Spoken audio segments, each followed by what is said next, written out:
ഇതാ ഒരു ആഞ്ഞിലിച്ചക്ക. ഇത് എനിക്ക് കയ്യെത്തി പറിക്കാം. ഏതാണ്ട് അത്രയ്ക്ക് താഴെ നിൽക്കുന്നു. പഴുത്തതാണ്. ഒന്നല്ല, ഇതാ ഒന്നുകൂടിയുണ്ട് തൊട്ടടുത്തായിട്ട്. കുറേ വർഷങ്ങളായി ആഞ്ഞിലിച്ചക്ക പഴുത്തത് കഴിച്ചിട്ട്. എന്നാൽ പിന്നെ അതങ്ങ് പറിച്ചേക്കാം അല്ലേ. എത്തുമെന്ന് പറഞ്ഞാലും ഒന്ന് ചാടണം ചെറുതായിട്ട്, എന്നാലേ അത് കിട്ടൂ. ആഹാ, കിട്ടിയിരിക്കുന്നു. 80s-നും 90s-നുമൊക്കെ ആഞ്ഞിലിച്ചക്ക എന്നത് ഒരുപാട് മധുരം സമ്മാനിക്കുന്ന നൊസ്റ്റാൾജിക് ഓർമ്മകൾ കൂടിയാണ്.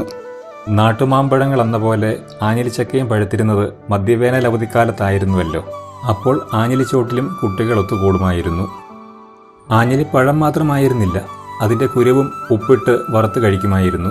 കുട്ടിക്കാലമൊക്കെ കഴിഞ്ഞതോടുകൂടി തടിക്കച്ചവടക്കാരല്ലാതെ ആരും ആഞ്ഞിലിയുടെ ചോട്ടിലേക്ക് പിന്നെ പോകാതെയായി. പിന്നെ പതിയെ ആഞ്ഞിലിച്ചക്കയെ മറന്നേ പോയി.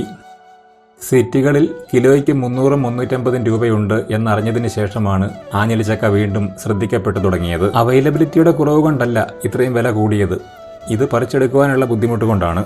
ഏതാണ്ട് 10-15 വർഷങ്ങൾക്ക് ശേഷമാണ് വീണ്ടും ഇന്ന് ആഞ്ഞിലിച്ചക്ക കഴിക്കുന്നത്. ആഞ്ഞിലിച്ചോട്ടിൽ ഒത്തുകൂടിയിരുന്ന കൂട്ടുകാരൊക്കെ ഇപ്പോൾ എവിടെയൊക്കെയോ ആണ്. അക്കാലത്തെ പ്രിയപ്പെട്ടവരായിരുന്ന നാട്ടുകാരി പലരും എവിടേക്കൊക്കെയോ താമസം മാറിപ്പോയി. പുതുതായി പലരും ആ ഒഴിവിലേക്ക് എവിടെ നിന്നൊക്കെയോ വരികയും പ്രിയപ്പെട്ടവരായി മാറുകയും ചെയ്തു. വർഷങ്ങൾക്ക് ശേഷം കൈയെത്തിപ്പറിച്ച ഈ ആഞ്ഞിലിച്ചക്ക സമ്മാനിച്ചത് മധുരം മാത്രമായിരുന്നില്ല, പ്രിയതരമായ ഒരുപാട് ഓർമ്മകൾ കൂടിയായിരുന്നു.